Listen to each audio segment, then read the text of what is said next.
But this the first one. This the first one you did like this. All in one. That's what's up. Vibes. That's good. Vibes. Yo, boy. Oh, this is something God put in head too, or something.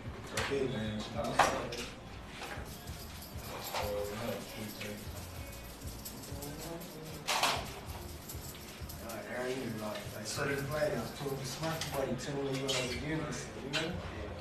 It's always a nice conversation. I'm alive. We're live on TNN. Thank you for joining us, TNN's Facebook page. My name is Trevor Lindsay. What I'm endeavoring to bring is a topic of discussion to the general public, man talk. It's my intentions to go throughout the island and stop off at barbershops, and we're going to discuss man issues that pertain to man. We're looking to change the mindset and the narrative and create some positive thoughts amongst our men in Bermuda, because things that are happening in Bermuda about man is we're going to do something to make a change. In the barbershop, there are lots of discussion. In the days of old, back in the political days, political parties were formed in the basements and in barbershops. So barbershops have always been a way out for man to freely discuss and brainstorm. So welcome to a new series, Mentor. We got a somewhat of a direction on which we're going to talk, just to bring some discussion. We got relationships, we got families, we got jobs, careers, proposals. What do we see as man? What do you see as your future here in Bermuda? As we know that a lot of Bermudians are leaving Bermuda. How do we stop that? Personal development, personal growth tips, addictions, personal finances, and the black-on-black crime, murders. How do we address this dilemma? The mic is open? Mic's open? Mic is open, bro. I can start over again. Come on up. Come on. I think as far as like what you were saying, just to piggyback off of what you were saying, just placing that right here, talking to the mic. I mean, just like giving man actual value instead of just giving us value once we need to be used. Just actually like respecting our position in the household, within the relationship, certain aspects. I know a lot of times like we may say some things, especially in relation to our counterparts, but it's really coming from a place of care or consideration or sincerity. But I know right now it's like this battle of agendas or something like that there right now. So I feel like a lot of that's what's going on. I just feel like our place in the household could be a little bit more valued as well. Like all right, like for myself, I work in school, so I got to see a lot of these students that don't have like both parents or mommy and daddy. I got to see how these students act when they just have mommy. And a lot of these students do, when they do just have mommy in the household, they don't really know how to control that emotion. You know what I mean? So it may come out in like form of rage or something like that. You do something to me, I don't have a man there to really tell me the logic or whatever. Yes, you feel me, to break it down logically. But if I go home, I see my mom deal with that type of situation, she may react emotionally.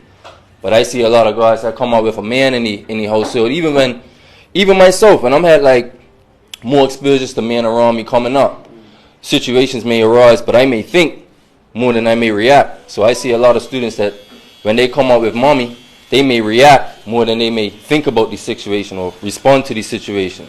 So I feel like men are good like emotional stabilizers.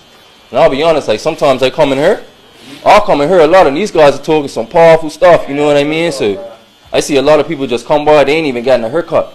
They just want to come in on the conversation and talk, you know what I mean? But not that everybody's right or anybody's wrong, we just have a talk, we just have a debate, and I think that that's positive too. But yeah, I think placing importance behind the man's role in the household can actually impact how men act in social environments, you know what I mean? I gotta ask you a question, right? Yeah, man. You see, like, let's say for the children, the generation that don't have fathers in their life, right? How did you get in contact with them to show them this? What age do you start teaching them correct? Because you're in your position right now as you got young children, Yeah. as your students, correct? Yeah. And I say you're one teacher, Yeah. Let's say you don't catch them too young from their age bracket. Where do we as men come together and make it feel like it's okay to go about it and to get hooking up? Because a lot of these times people want help, but they feel like because society is open right now, they can't ask for help. Oh, I'm talking because about. we're supposed to be men, we're supposed to be Right. everyone. Right. So Right. where do we all do we come together to Right. show that to give them a platform to unite to speak? Hey, and I'm gonna be honest. I think what you guys do here on a regular, like natural basis, like I said, when I do come in, I feel like the conversations that you guys are having is like is a start. I feel as far as access to these schools themselves or to these boys themselves, like going from her directly to the boys, maybe if we just ask, like certain commissioners or people at the top of education, if we can have that type of access, it don't have to be every week or every day, but it just has to be there, some sort of, yeah, some sort of presence. And a lot of these guys, especially inside her, they all have experiences. So I hear them talk, and I may leave with what they talk, they don't even know it. But something may arise, and I'll just be like, nah, I know my brethren's been through this here, and he was able to stay calm, so let me just stay calm and address the situation for what it is. But, yeah, John, I guess like having a conversation with the people that can actually give you that type of access would actually be good, but... Let me throw this at you. Yeah. You made mention of what you see in Yeah. the schools, single parent homes. Yeah. But we as men have to take responsibility because we dropped the ball. Yes. So what left our women to deal with the children Yeah. all on their own? Yeah. So how do we take back what's rightfully ours? Step up. We gotta step up. Community first. Yes. We all gotta be on the same page, mindset. That's where it starts. Community makes it easier. And when you say community, you know everyone in the country. Because so many times in life, I think about it like right now, in society, I keep looking at the society, everyone is feel pressure from society. You have a girlfriend right now, right? Yeah. You come to me, like, you know, but it's a little shorter than when we saw like this and that, da da da. I know your girlfriend, me and girlfriend, got a little family together. But you had her in community, side piece. So as a community, you just got a man. Yeah. In a sense, like, no, bro, you got a family and then a wife that's looking over your Yeah, business, a like, good girl, yeah. Like it's deeper than just us being older. Right. They got just more Right. responsibilities, pay up bills, do this, do that. Right. That's the whole point and end. But he hasn't come to One second. And Mr. Noah, I just want to piggyback off of this here too, because I do feel like as men, we do drop the ball, but I feel like a lot of we guys, our generation, not discrediting your generation at all, but I feel like what he sees of the generation that dropped the ball. So I see like what we're having right now is a lot of men may actually be stepping up, but we may have certain systems or things in play that prevent us from stepping up. And then they could miscategorize us and put us in a category of no good, ain't this, ain't that. So I have to speak up for those type of men as well. But at the same time, as a whole, what John said, just instead of like kikiing and laughing, holding people accountable for what they really have, because it's not that he's hating on me or is envious of me, he's just letting me know what I hear about him. And I feel like that blessing right there, like, that's a real friend. I heard, Friends need to hold each other accountable. and I'm going to get off the mic soon, but I heard Pudgy say something about it one day where it was like, brotherhood is important, fellowship's important. If you can't say anything to your boy, anything, and it's confidential, then that's not your boy. So that like, and he said it like small one day, you know what I mean? But when I laugh, I'm like, nah, that's absolutely true. Because if you're my boy and I can't come to you and talk to you about anything, then what you're here for? And somebody told me one day too, we're all going to be used for something, you know what I mean? You just got to figure out what you would like to be used for. I want to be used for something. It don't mean just come to me and see me when you want to use me, but if I can help one of these guys' kids out with their school or something like that, they may reach out to me. And then bam, we could be used like that there. But I think these type of conversations and things like that can actually help. Just starting it all. Yeah. Yes, First of all, everyone knows who I am, but I just wanted to say that I'm here in a personal capacity because I support positivity amongst our young men. It started off, what can we do to help our young men coming up? Last week I read some facts that male single parent homes they produce more positive children than single mother parent homes. And that's because, yes, we should encourage dual parent homes, but we know that doesn't happen nowadays. But single males, they bring discipline, structure, correction, because as you said, Mike, we all know males and females are different. They're made up different. Females are more reactionary. You know, they act without thinking sometimes. Men take more time to think and act. And as you said, if you're growing up in a single mother home, and as a young man, you're seeing how your mother reacts to different things. And when you go out in the world, in school, and your first reaction, if you don't know how to control your aggression, you know, as a man, you want to swing. But a father teaches you the right time and place to do it. When you don't have a father there, your aggression just goes first. And so having a male structure, and you said it, we have to get back to males have to step up. You have to hold yourself accountable, hold your friends, and even go to hold young men accountable. Because if a young man is growing up with no positive role model as a male influence, the person in the neighborhood or the barbershop might be the only male influence he has. And so you have to take those chances to talk positive, act positive around them. And another thing is to, as young men, and not just young men, but men in general, we need to raise our own standards, hold ourselves higher. And I say that because simple things how you talk. We're quick to call each other, we might not mean in a negative way, but we call our brethren the N-word and all that deal.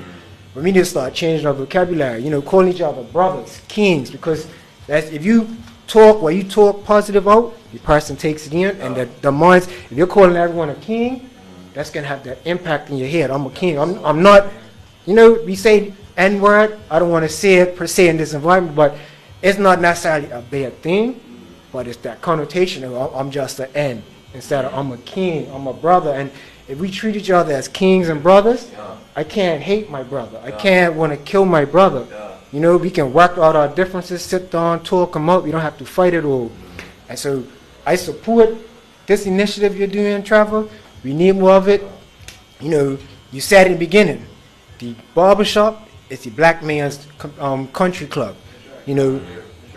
It's not a race thing, but white people, they go to the country clubs. They sit off and talk. We don't have that. We grew up, our parents, our above us grew up. The barbershop is you go. That's where you talk. Politics, religion, life. And as a young man, you hear what the older men are talking, and then you can grow up, and hopefully it's positive things to talk and telling you how to do right and not do wrong. So I support this and look forward to this continuing. And it's about changing the next generation. Is the future of the island. But what the last 20 years, 2 generations, we're lost. We lost some of our generation. We need to change that narrative, change the tide. And so I support this, getting out, talking in the community to young men, and hopefully this can have impact that we guys can see each other now as brothers, and how we can as a community come together and build up our community. Let me give you. I always like using my life story, my life as an urban boy. I grew up in my father not being in my life, so that dealt with me trying to fill that void, that pain, being acceptance. I achieved whatever I wanted, but it had no value to it because I had no value for myself. But the pain that I felt, and the children that I have today, I made sure that my children weren't going to feel that pain. Okay. Now, another narrative that has changed in Bermuda is a lot of women are having children and dropping to the father. So we have their responsibility. As mothers used to, as single parent mothers, now there's a growing number of single parent fathers. I myself have 2 that have to deal with it. So I was riding home one day on my bike, and I was, gas just, all of a sudden a thought came. My children need me to arrive home alive. So just that thought made me slow down. You know what I mean? Because you know how it is with us on bikes in this little island. You know what I mean? But sometimes we got to be responsible and do the right thing. So that thought changed my whole mindset. My children need me. They're 6 and 7. And I've got a couple of others. But they need me. They need their daddy. So I have to be responsible in everything I do. I have to look at my life, the way I live my life today is everything I do has to be for my children. You know what I mean? The mic is open. And on that point, it's about the legacy. The mic is open. Come and talk. It's about a legacy as you as a parent, a father, what legacy you want to leave for your children, and what legacy not just your children, but their children and their children. Because, you know, my close friends, they joke, you know, they know me Dennis Lister III. My papa, my daddy were all named Dennis. But that's part of a legacy because it's like, okay, I live up to not just, it's not just my name. I carry my father, my grandfather, and I tell people I'll name my son Dennis, you know, so it's a legacy you carry on, and it's how are you passing the legacy down? What are you passing down? So as men, that's what we have to remember. Like you said, it's not about just me. You know, I get, you know, and you usually story of getting on a bike. You know, you get on a bike and just, I'm getting speed to what I want. But like you said, it's not about you. What if you get in an accident? What if something happens? You're dead. But the thing that people forget is you're dead and gone, but your family has to survive without you. Someone has to pick up. If you were, like you said, you got 2 children. Someone has to step up and raise this out for our children. So again, it's not about just about you. That's selfish. It's not a selfish mindset. You got to think of how am I going to do better for my future generations and impact them. So it's about leaving a legacy that we have to think about. Come in, like I said, the mic is open. Thank you. Young man, got a young man right there. Yeah. A young man. I want to hear from you Appreciate you guys. guys. Let me start off by saying that first of all, right? It's not even about me being on the mic or being on the camera because that don't matter to me. Okay? I'm proud of all you guys. Everything you guys just said, I believe in that. You know why I believe in that? Because I believe in leading by example. That's the key out of everything we're talking about now, is leading by example. And you're right, don't apologize to me or Trevor or the elders because they dropped the ball. No, it is the facts. It is the facts. And it's guys like you, young men like you, that are got to change this, going to help to change this, sir, because too many guys in my era are weak. Okay, they drop the ball, they're weak, they let the whole game fall away from us. Okay? And I'm trying my best to remember everything that you guys said so I can elaborate on all of it. But my name is Dwight Heatherly. You might remember my name. I'm the guy that was convicted for the COVID-19 violations in January. Okay? So I've been in this trap for a long time. Okay? It's not the first time I've been jailed. Okay? Most of them guys up there all know me. They all call me uncle. Okay? From VAC and all of them. That's why I'm hurt. Because they contacted me and told me about this here today. And I told them I'll be here for them. Because that's the type of person that I am. No, I'm not perfect. But what I believe in is doing the right thing. Okay? And too many of us have become complacent and just accept everything that society perpetuates to us. Okay? Which is wrong. Okay? You got to stand up and be man. That's what we are. We lost our identity. Okay? As man. Yeah. A real man. I don't have no issues about who I am. I know who I am. I wake up in the morning and I go to sleep and I still know who I am. Yeah, that don't change. Not to cut you off though, but you know what's crazy? What is the definition of a real man in this day and age? I have sent you a thing with 19 keys to just question or give me this explanation of what a real man is in this day and age. Sometimes in life, like, because even going back to, let's say, as far as legacy, you know what I mean? We as children right now are living off our elders' generation right now. So our elders say some guys are drug dealers, some guys are bike racers, some guys are surf, some guys are pop bikes. So we're trying to live up to their legacy. It's like how you're living up to Dennis's first, that's not there. We're living up to the legacy because you know you got uncles coming up like, you know what? Flip your boy, your little man's a rider. Feel me? Your little man's coming out and pack flat open, bike sprayed all up. So as a young kid, you want to like, flip my heels in the circle. Let me do that there. Right. So now what I say is like right now, like coming back to these, everyone thinks that a man's just paying bills, being there protected. But what I go deeper at there, what in this day and age is a real man? Like in the oldest like letters that's going on, like what is a real man? Because we're really showing masculinity through a lot of things. Like we're not showing the feminine side, even though males have a feminine side right there, like an emotional side. And we're not allowed to show emotional side right now because too far in life, you show the emotional side to your female or to your weak. Right, you're weak. Right. So now like can you have to break down to these young children like what is real man these days? They gotta show them how you can be emotional, how you know the balance of life. You ain't taking and giving. You know how to be there and then not to be there in life and things of nature there. So where do you start that from? To showing them what a real man is in this day and age. Can I just touch on that point? This young man right here said, right, that when you approach people, you address people, every young man that I bump into, that I see, that I meet, whatever, that cross my path, I call him King. Yes, King. Yes. Bless up. Have a great day. Because what you're doing is you're planting the seed. Okay? It's not about trying to pick up somebody's ego, because that's why we're in the predicament that I am. Because our ego is what controls everything we do in our lives, and that's from learned behavior. Learned behavior is perpetuated by the society, right, that teaches us. Yeah, and so the only way to get over that is we got to change all of that. We got to change that. And I'm going to his point. I call you king because guess what? You're a king. You're born a king. Society dumbs us down to the effect to think that we have to depend on somebody else or something else to make us feel like man. No, man is within you. God is within you. You know what I mean? So we don't have to try and look all outside for those type of things. People look all outside for happiness. If you don't have it within you, you're lost. But look at it again. Society is made us believe that happiness or success is over materialistic things. That's you why. You don't have this, you don't have that, you don't have this. And you're not successful. Absolutely, absolutely. You shouldn't come back to like school. Set up. They say you need a diploma, you need this, you need that. But how many times people go away to school for like 10 years, come back and they're talking about you student experience?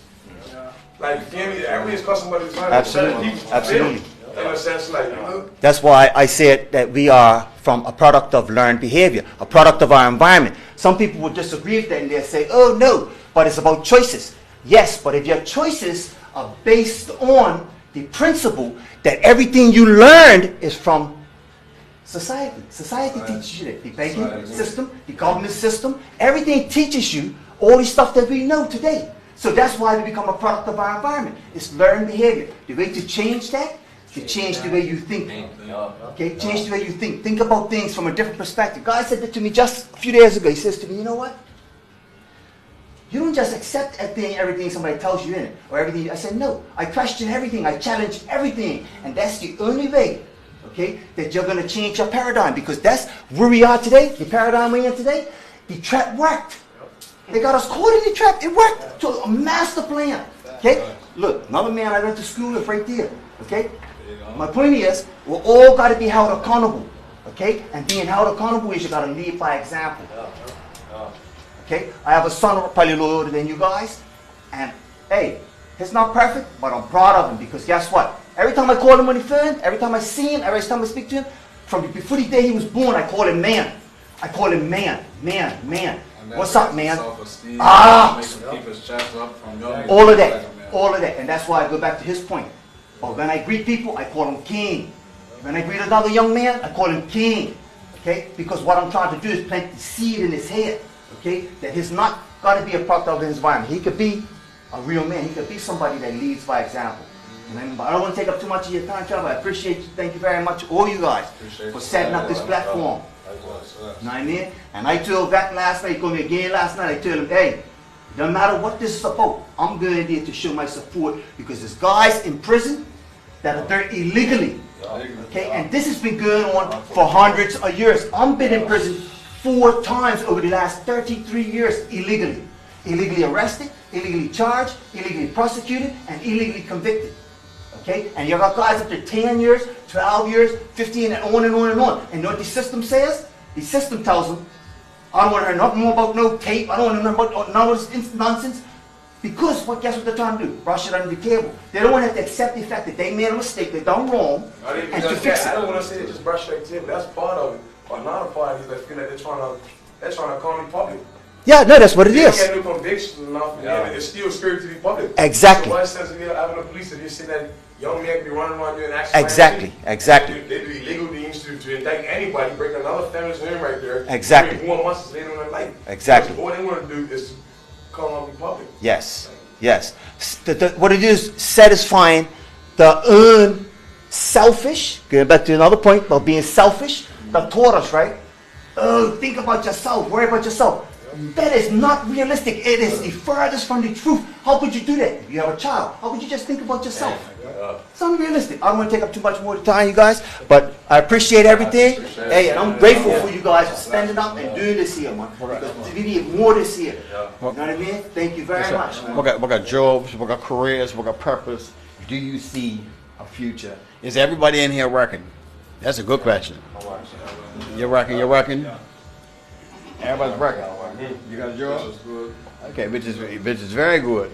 But there's a lot of us men that are not working. and they gotta eat. I know what it's like when you gotta bring home food. Expensive right now. Okay, you gotta find it by any way you can. Hustle, juggle, and I don't knock no man for that, because it is what it is. Okay, it's survival. You know, it's a different kettle of fish for us than for others. You know, for those that don't have, for those that don't have their own house, I know what it's like. Every bit of money I made from young, packing groceries, give that to my mama. Running this little racket shop at 13, paying myself $30 a week. That money went straight to my mama. Okay, because it weren't easy. So I know what it's like to sell. And yes, I sell drugs. Cool. Okay, that's where I was brought up. I was brought up on Court Street, back of town, North Shore, and I sell drugs. Yes, but I started using drugs, so that's where my mistake came. So for you young guys, you know, you're in school, try your hardest to get that education, because that's the way the system is good right now. You need to have an education in order for you to get a job or get that piece of paper. You're a school teacher. You know, I know it's not easy for you as a school teacher. I'm a para boy, yo. I see Para what you're teacher. saying. Yeah, You know what I mean? Yeah, same man. So, you know, we can go, this is, like I said, open discussion, feel no way, talk about health. You know, but we got health issues. You know, we got men that don't want to go to the doctor. You know what I mean? When you get to a certain age, up around my age, you gotta go, bruh. Because you can have something going on in your body and you don't know. When you look, you cut yourself short. And we are all needed by somebody in this society. You know what I mean? I need you guys. You feel me? We're all needed. We all have a purpose in this island, in this place we call the earth. Come in, bruh. And exactly where you ended, Trevor, is where I want to start with purpose. It goes back to my brother over there, John, mentioned about the school system. The school system, and we're changing it now, but the way it's been for decades has always been focusing on academics. And we know not everyone is academically, you know, inclined, or that's where their strength is. Exactly. So, and a lot of people, because they don't fit in that square of you're not an academic, they don't realize that the purpose is in other ways. And so, here in this shop right here, we got two barbers in front of us. You guys didn't go to school to learn to be barbers. It was in you. You picked it up, your gift. So that's your purpose. You know, it took time to get to the place where you are now, but you find your purpose and you're using it. Yeah, you're using it to make money and living, but look what you guys have brought together here. You guys, it's a bigger purpose. So it goes to everyone has a purpose why they're here. It's just finding out what your purpose is. You know, some people find out early. Some people find out late. Some people never find the purpose out, what their purpose is. But it's there. It's up to each person. You know, if you're good with your hands, you're not going to be a top lawyer, but you can be a top contractor, you know, top plumber. And that's right there is your purpose, because you're doing something that you're good at, you love, you can make money. But then also you can pass that knowledge on to the next generation. We lost that. I remember, you know, I'm 38. I remember when I was in my teens, I used to go up seeing so many young black men have tiling, carpentry, plumbing, all the trades, electrical. You don't see that nowadays. Why? Because partly the system set it up, but that knowledge wasn't passed on to the next generation. And if you go back further than that, 50, 67 years, the black community in Bermuda was built off of black tradesmen. We couldn't go into all the other areas of the island. We had our community, built our community, all the trades, and we have to get back to learning plumbing. Because if you think about it, and during COVID showed it, when the world shut down, you still needed plumbers, electricians, carpenters, tilers.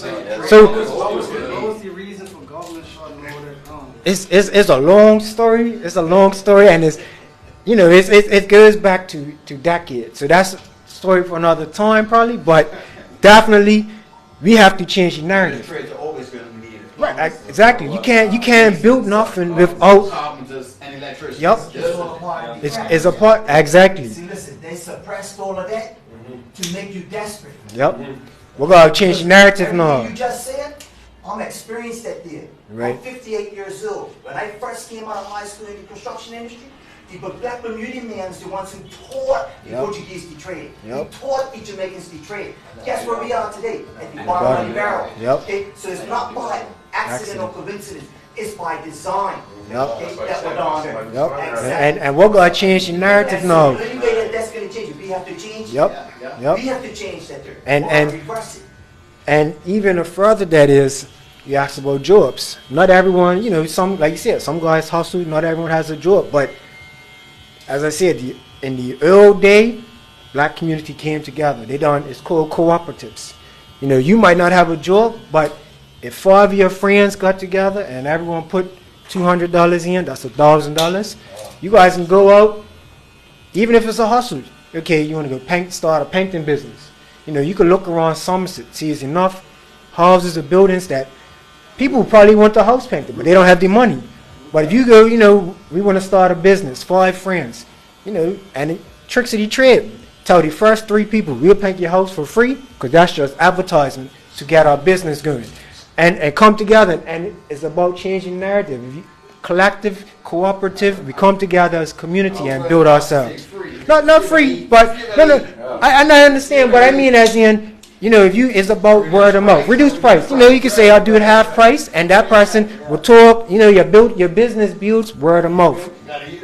But it's about changing narrative. Let me one more point. I was saying that I caught the tail end of it, meaning that I was 16 years old. That's when we all built our houses together on weekends. Families came together on weekends and built the houses for free. We had to just buy the materials. The wives would cook the food.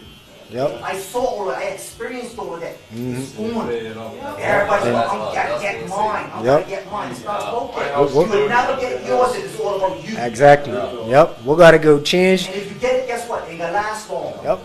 It's not real. Didn't they pass a law where you have to go to a contractor to build a house? You can't just do that anymore?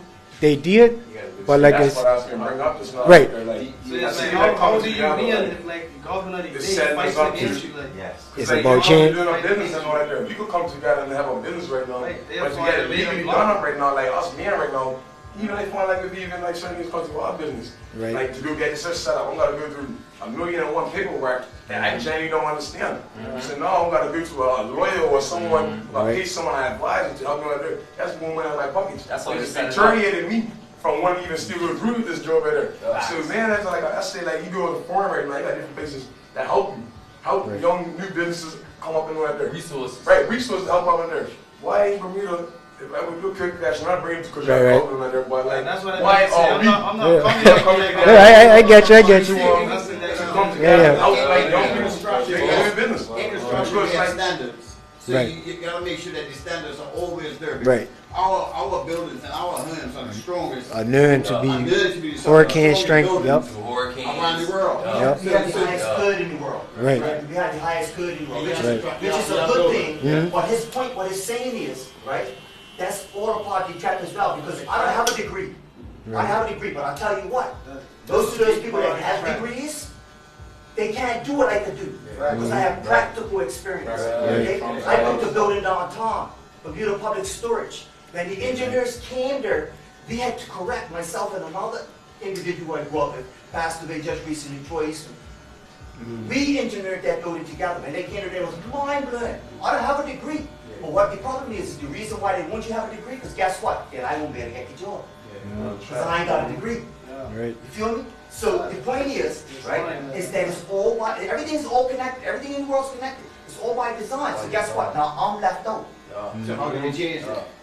How do we change that? You need to start putting certain things in place to help us and encourage us. Because somebody in life right now, like, look at you see a natural or something, right? He could be working as a country. Got a real pay, good benefits, all the insurance and all that there. Like, and let's say he's got a food card and he knows that would thrive. What's the auntie or what his mama was gonna say? Well, for safety, for security, you know what, they got a good job right there. Let's not do that there. Why? Because they don't want to throw you over there to the wolves to get eaten up. Because they got to go through this, they got to go through that, they got to go through that. Next thing, you've been deteriorated, you lost your job, now they got quit. And now you've been turned over because you got to go through so many obstacles. And you got to know what to help you or with them obstacles to go through there. To change certain things, we need to put these in place to help one another. Like, because us right here together, it's a beautiful thing right here, obviously. We give thanks for everything. But After the syrup, what is next? Because we could keep talking about it and all that, but what is next? Man is certain people come together. Like I say, we need from building a house. You need a plumber, you need an electrician, you need a laborer, you need a mason, you need an architect. Without that, you're not got a house. So everyone needs to play their position. I'm a barber, I'm gonna cut your hair. Y'all plumber, they can plumb my knee. You're this, they can help me with syrup. So you can start standing up together to give each other help. Together and really make a stage. Like I said, on one leg, you're gonna force you later. it goes back to, again, cooperatives. Everyone, like you said, if you're building a house, and from experience, my grandfather, he built his house next door to his brother's house. They each weekend alternated. One weekend they worked in his house, and that's how they done it. We can still do that nowadays. It's just it's in a different structure. Right. But we can still, like he said, if you got five regiments, one does plumbing, tiling, carpentry. Okay, we're getting this is our project, the house, and everyone share their time. And even it goes back to in the olden days, they bought it. This neighbor has sugar, this neighbor has milk. Trade you my sugar, and that's how the black community done it, and that's how we built ourselves. And then going back to my brother over there, if you go back to the 70s, when Bermuda, late 60s, 70s, when Bermuda went from segregation to integration, that's what killed the prosperity of the black community, because when we were separate, the dollar stayed in our community, we built and improved ourselves. But then when we got integrated, a lot of the saying, the other man's ice looks colder than your ice. The intellectual and the top went to the other side because now they were accepted. But that was a brain drain on the community, because now, I'm accepted in that community. I'm over there socializing, but you left your community. Right. Exactly. So we're going to go back. I say it's changing narrative, going back to basics and what worked. What our forefathers did 50, 60, 100 years ago, built this community of Somerset. Think about it. The black community, you look at Somerset Cricket Club. Think back 80 years ago when it was built. How they built that? They didn't have cranes. They didn't have manpower. They came together and they built it brick by brick, block by block. And so if we go back to that mindset, we can change the narrative and come together, build our community. It sounds to me like we need to push our youth into getting into more trades, getting into more entrepreneurship. I feel like that's why we lost a lot. I don't know, in my upbringing now, I'm seeing a lot of the parents, they're just quick to ship their youth off to the UK to go get this degree, and then they come back and they're overqualified, can't get jobs in their field, and then they're moving to England or somewhere to go get a job and leaving their own country. They want to wear a suit and tie and Bermuda shorts and look the part, but what are you really doing for your community sitting behind that cubicle staring at a computer from 9 to 5? What are you really doing? You know what I mean? So it seems like the route we got to start is, back then when you was talking about, the parents were coming together, building homes, they was plumbing, electrician and all that, they were big on trades. There weren't no universities back then. They weren't going away to university. You know what I mean? So for me, I think our first step is to, I want to say what I like to do, because I'm an entrepreneur, you know what I mean? I am my own vegan food truck. I try to push to the youth entrepreneurship. Earning your own. You know what I mean? I don't talk to them about college. Me personally, my kids ain't going to school. You know what I mean? I want them to be tradesmen. I grew up in trades, you know what I mean? Even though I'm a chef now, before that, I was into bikes. I'm a bike mechanic. I could turn on your engine. I grew up around friends where, we think of with our bikes and all that growing up. You know what I mean? I used to work Belco. I was an engineer. You know what I mean? So I'm good with my hands. The trades, now I learned by trial and error. You know what I mean? And now as a chef, even as a chef, I'm cooking vegan food and all that. I didn't go to school for that. I don't have a degree for that. That was self-taught. I learned that in the jungle in Honduras, bro. That's big. I learned that in the jungle in Mexico, bro. I'm traveled for the knowledge that I have now when it comes to health. You know what I mean? And the things that I do. Talk to this and watching the benefits of vegan food. Well, let's talk about the health then. This is where I step into. I feel like that's my purpose. I'm coming with the nutritional side of it, because a lot of us don't really have a great understanding of how food impacts our mind and all that. You know what I mean? For me, you know, your first brain is your gut, you know what I mean? Your second brain is in your head, you know what I mean? So what we put in the gut, you know, that's going to dictate what goes on throughout the rest of the body. You know, when we're eating food, we're eating for information.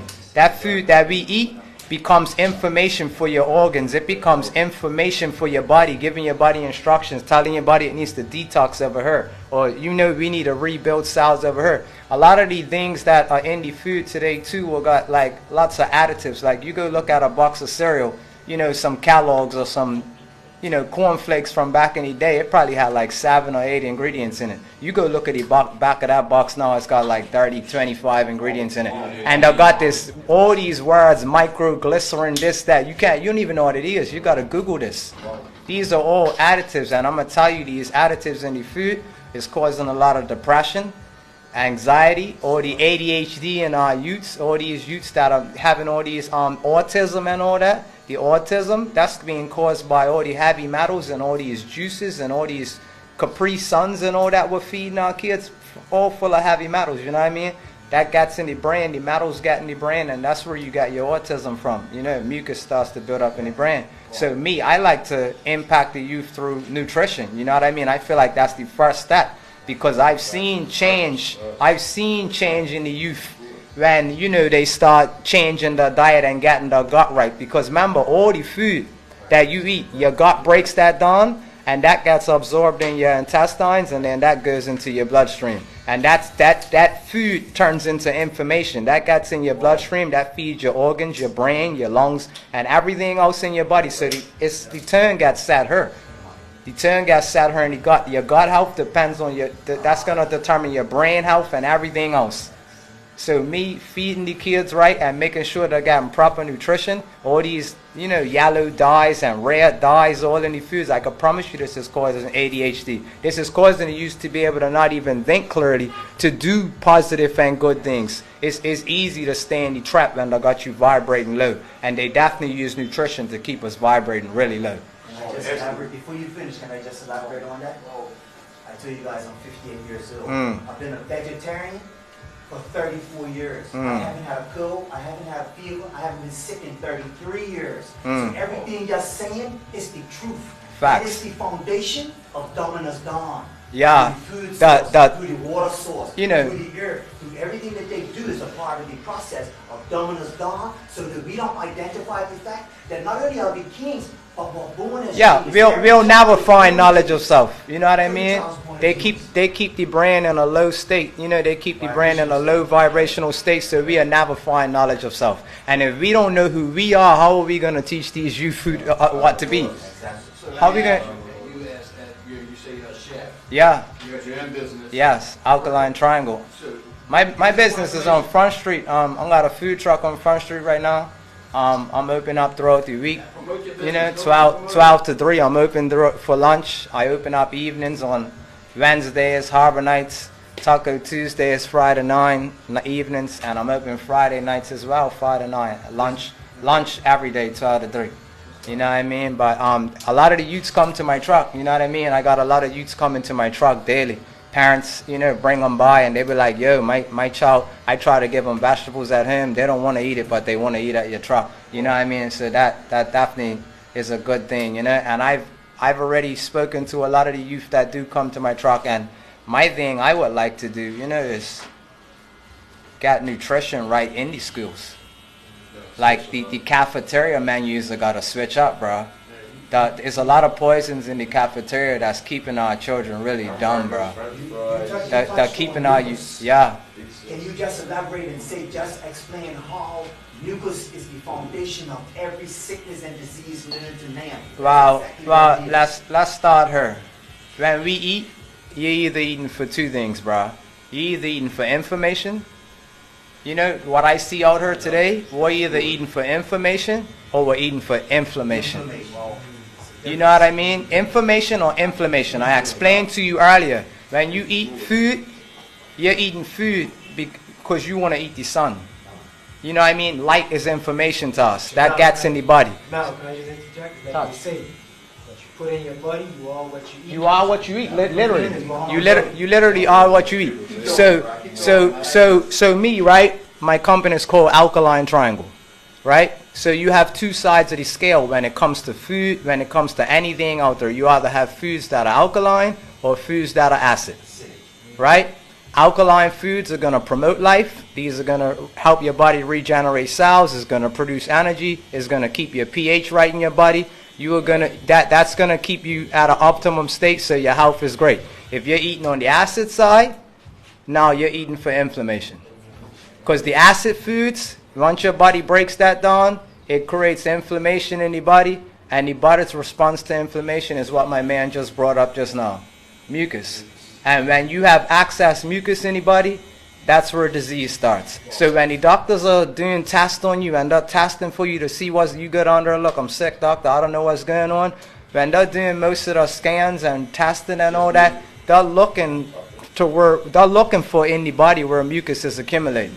And depending on where mucus accumulates, they just give it different names. Bronchitis, you got a pancreas disease like diabetes. You got mucus built up all around the pancreas. They're looking for inflammation. They're looking for mucus. So wherever you find mucus, you're going to find inflammation. You're going to find disease. So this acid that we're eating, all these acidic foods, when we eat that, it's creating mucus in the body. It's like like for the youngsters, like I could put it like this: like when you're eating these acid foods, you're creating beef in your own body. You're creating animosity in your body.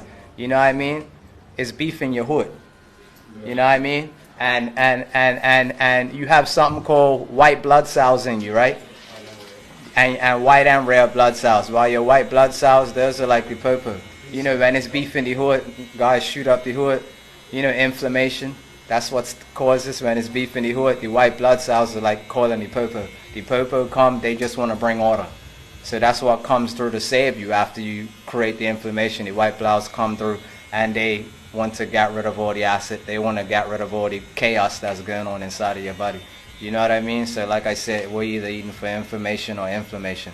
A lot of people out there is eating for inflammation. And this is what's causing a lot of the autoimmune diseases, all the different problems. Young people coming to me, our age, diabetes, high blood pressure. How are we going to mentally be sane and we're fighting from dis-ease? The body's at dis-ease, bro. It's internally at dis-ease. You know what I mean? How are we going to raise the youth? How are we going to bring the youth up right when mentally we're not even, 100% there? You know what I mean? I noticed when I changed my diet, it elevated me highly, bro. Elevated me highly once I changed. Yeah. Once I started proper information into my body, bro, it was over after that. So I feel like we need to definitely encourage the youth to, eat better. These Skittles, these candies, all this red dye and all that we're feeding on, it's poison, bro. It's straight poison, bro. These are carcinogens, cancer, all that causing foods, and we're giving it to our youth from young. That's been instilled from young. Look at it in school. You go to school, you get pass a test. What they give you, a little pack candy, yeah. Why that's your treat? Why is that your treat? Why is that your treat? You know what I mean?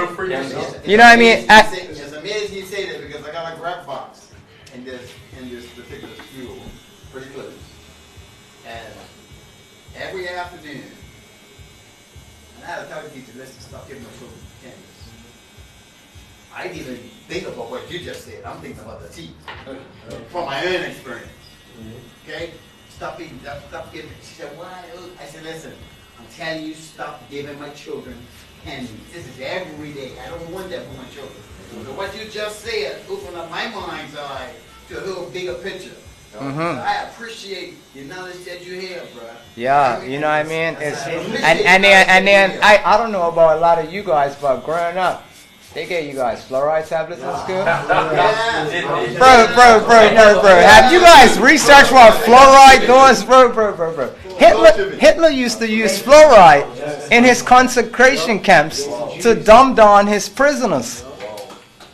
And they was giving us fluoride tablets growing up regularly. We was eating them as soon as we went to school. And fluoride is a poison, is a gas. Yo, you could use fluoride as a gas to make a bomb. Like, this is pure poison. We're putting fluoride in pools. Yeah, and the flow, and on top of that, it's calcifying the pineal gland. You know what I mean? Your third eye's closed. There's no way you're gonna be able to see anything clearly. There's no way you're gonna be a critical thinker. You're just gonna be acceptable to anything that government or anybody says to you. You're gonna be a yes man. You're not even gonna critically think it. No, you're never gonna get to your purpose. That's what I'm saying. That's the point. You ain't gonna find that. See, this is the information right here. Remember, you asked me like when to start or when to engage with them as young as possible. As young as possible. You know what I mean? I'm gonna take it back to baby, bro. I take it back to a baby. How many youths you see now getting breastfed? Compared to this formula out here, bro. This baby formula. These young girls nowadays are out here pure baby formula. Do you know what baby formula is? This is soy milk. Do you know what soy is, bro? Let me tell you. A soybean has as much estrogen in it as 5 birth control pills. Man, we need testosterone. Estrogen is for women. So you're pumping your young boy with estrogen, that's soy milk, from birth. We don't know this is an increase in rainbow people, rainbow man out here. You don't know this is an increase in feminine man. The alpha man seems to be just dying. The alpha man's dying out. Why? Because they know how to genetically modify humans now through food. I tell you, they do it through food. If you go look at in the grocery store right now, anything you pick up from the cookies to the chips, anything, I promise you, look at the ingredients on the back, it's soy in there. Soy was not even allowed to be consumed by humans 100 years ago. Soy is the main ingredient in plastic, rubber bands, ink, gas. Why is, and like I said, it's so high in estrogen. So what they do, right, with the soy, right, is a double-edged sword. They give the man soy, because like I said, we're getting fed soy milk from a baby, and it's in every packaged processed food out there. That's turning the man more feminine. But if you do it with a woman now, you give a woman too much estrogen, and she's eating too much soy, her body wants to counteract that, so it starts to produce testosterone. Now you got all these manly girls out here that want to be niggas like us. You don't see them out there. They're not your competition. They're not hollering at the same girls we are. Come on, you don't see them out there. It's a huge abundance of them. Why? They're genetically modifying humans through food, bro. They know what they're doing. Our food makes you up. I tell you, everything happens in the gut. While you digest, goes into your bloodstream, and then that gets fed to your cells, fed to your organs, and that's what it makes your tissues, and that's what makes you up. That's what makes your brain up. All of that. Everything starts with your food. Your food is the first information. And you know what I mean? Even going back to again, like you said, from young, or even from young, you go to the store. The bad stuff is more readily or cheaper. You go to the store, apples versus chips. Which one's cheaper? Which one you getting bought? But it goes back to, again, as a community, you need to go back to having community gardens, community farms where we grow our own food. Because all the way you said of vegetables, all the natural stuff, they can even still tamper with that. But if you go, we as a community, if someone's got a piece of property that's vacant, talk to them. Look, we want to start a community garden, grow your own vegetables, fruits, because you know where it's coming from, what's not being done to it, because you're watering, you're feeding it, and it's straight to your table. So all that health is wealth. If you have a healthy body, your body, like you said, you can think better, vibrate better. So again, if we can go back to eating the correct foods, and not just the correct foods, but it sounds like we need to be teaching you how to grow their own food too. That all gets back to it. If the grocery store doesn't open up, I can promise you 90% of the time it's going to stop. Yep. And that goes. Stop to that. They have no clue how to. We saw that during COVID. You saw that during COVID. Lining up in alphabetical. Right. So if people go back to growing the foods, they'll starve to death. If that grocery store, if that ship did not come across the water and didn't bring our food over, we are starved to death. 90% of us. You know what I mean? 99%. 99% we're starved to death. We won't even know what to do. You know what I mean? And like I said, even getting back to the point, like with starting from the youth, with the breastfeeding. You know what I mean? Breastfeeding is important. you have lots of different bacteria and, you know, different things, colostrum fluid, different things in breastfeeding that helps kids' brain develop. So at that key stage, the organs and brain could properly develop. That processed baby formula cannot provide that for you. That pharmaceutical laboratory soy milk, you know, that's turning our young boys into women. And on top of that, soy is also going to make you anemic. You know, so if your iron levels are low, the doctor tells you you're anemic. Soy prevents you from absorbing iron. Iron's one of the most important mineral that us as black men need. You know what I mean? Iron's like a magnet in your body. It gets in, it attaches to your blood, like your hemoglobin, and that creates magnetism, right? So when you eat food, now I tell you it's information. You're eating food because you want calcium, magnesium, zinc, copper, iodine. You want all these minerals. That's what your organs need to properly develop and function right. You know what I mean? So you're eating this so you can absorb this, and your organs can function at optimum condition. If we don't get that, that's when we start to have all these mental issues and different things that we're having. The body goes into a state of like malnutrition. You know what I mean? We're really eating. We're really eating. I would publicly say I'm impressed by your knowledge, bro. Me too. And I mean, this is enlightening. You're enlightening me. See, as a young black man that knows what it's talking about. Okay. So, where you got your knowledge from? Me, I'm self-taught, bro. I'm gonna tell you, I'm got a library here, bro. I read a lot. I recently over the last few years I've been doing a lot of reading. I'm not even gonna lie. I watch a lot of documentaries. You know, I came here the other day. I was telling these guys about 19 Keys and all that. You know, I watch a lot of positivity, like, you know. But I'd say most of it is me studying. I have lots of biology books in. I have books that, you know, friends that have gone away to school to become doctors. I'm like, yo, you're not using them books from college no more. Let me get this. You know, so I've took that knowledge of studying the biology and all that and psychology and all that, but I kind of flipped it into a more natural state. So I would use that knowledge that I got from that, and I would be able to, you know, help my clients on a more of a natural state without, you know, using the pharmaceuticals and, you know, other type of vibe like that, you know. But nutrition is definitely important, guys. Can I just elaborate on your point about the breastfeeding? Because the thing right here said, when do you start, right? I started talking to my son when he was in some month when he was in mother's son. Yes. So by the time he came into the world, he already knew things. He was already, Step ahead. Yes. He was already a step ahead.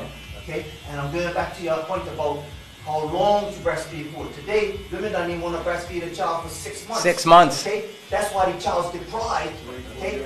If you go back to history, women used to breastfeed up to 6 years. Yeah. 5 to 6 years old. Yeah. Okay? And if you look I would say a minimum of 3 years old. Like, it should be a minimum of 3 years old. if you look at the development of the kids today in the world that are more advanced, and I'm not talking about the LeBron James and all No, that. no. All a part of the track as No. I'm talking about the kids who are real, who are talented, just being themselves, not being indoctrinated by all this other stuff.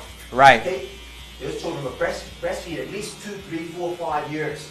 Okay? And then they never consume sugar and they never consume fluoride. All the things that we think are the most important for us are the most poisonous for us. Even flour. Flour, all these things are designed to suppress us. Going back to your point, flour suppresses the chi, the energy in your body from circulating because you can't have a regular bowel movement. Yeah, and that's the suppresses the God in you, the genius in you, because every child born a genius. Okay, I have a granddaughter. She's 15 years old. She has autism. Autism is not hereditary. It's not passed from mother to child. So where it comes from? It comes from the medical profession. Yeah, okay? and through the vaccines and the pharmaceutical industry. Yeah, okay? That's where it comes from. And I'm already like him. Done my research. You could go back and Google this. They have already announced in America, but they don't put the information out there, that autism comes from what they call MMR in the vaccine. Just like not about mRNA. Those chemicals are what does things to you. Elaborating on this man's point.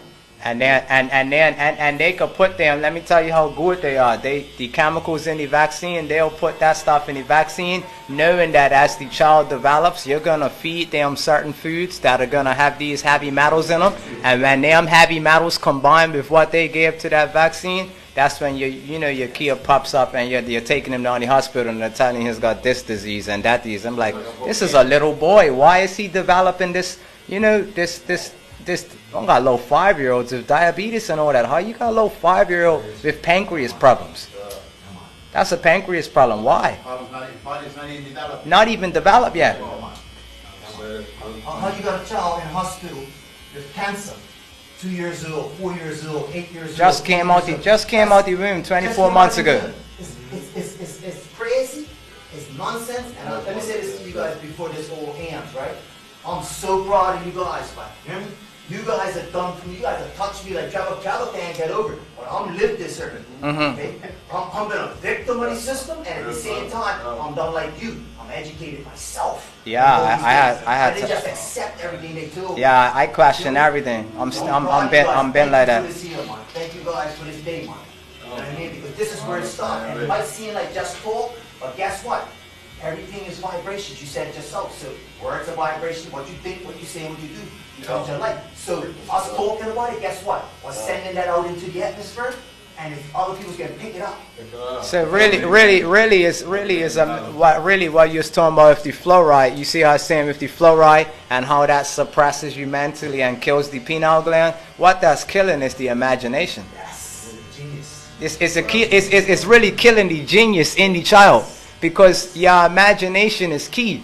Whatever you put in your subconscious mind and imagine, or usually manifest, it will manifest to your reality. And you can't manifest reality if everything back there has been wiped clean. It's like getting hit with the Man in Black pen. That's what fluoride is doing. You know what I mean? So I feel like from jump, we gotta start off, with the youth. Like I said, teaching them trades, pushing them towards entrepreneurship, and all of us that do have a skill, we should be taking that skill and teaching it to the youth. You know what I mean? And sharing it. I have no problem teaching youth that nutrition and health and all that. I do it now. You know what I mean? So do you still give up fluoride? I hope not. I don't know. I'm not even 100 sure, but that needs to be eradicated, bro. Let me just answer that. The reason why they don't have to. Another thing he said, go look at the inscriptions on everything you buy. It's the heavy metals and all that's in the foods. It's in everything. We could go walk through marketplace right now and pick up any box, any processed food off the shelf. I promise you, it's got soy in it. It's got your deodorant has metals in it. Your shampoos, your conditioners, all got heavy metals in it. I use all organic products, Papa. I use all hemp shampoo, conditioner. Charcoal. I use all these products because those things there are going to flush those toxins out of you. Let me ask you about almond milk because that seems to be popular today. Almond milk and coconut milk. Well, people are looking for milk alternatives because after a couple hundred years now, we finally realize we're not cows. But you got. Let me put this out there because I want to know if you agree on my thing. We as humans, we breastfed up until 4 or 5. I mean, my era. Right. And baby gets baby milk. Animals don't give the animals milk. Yeah, they don't get human milk. Why do we still drink milk at 50, 60, 70 years old?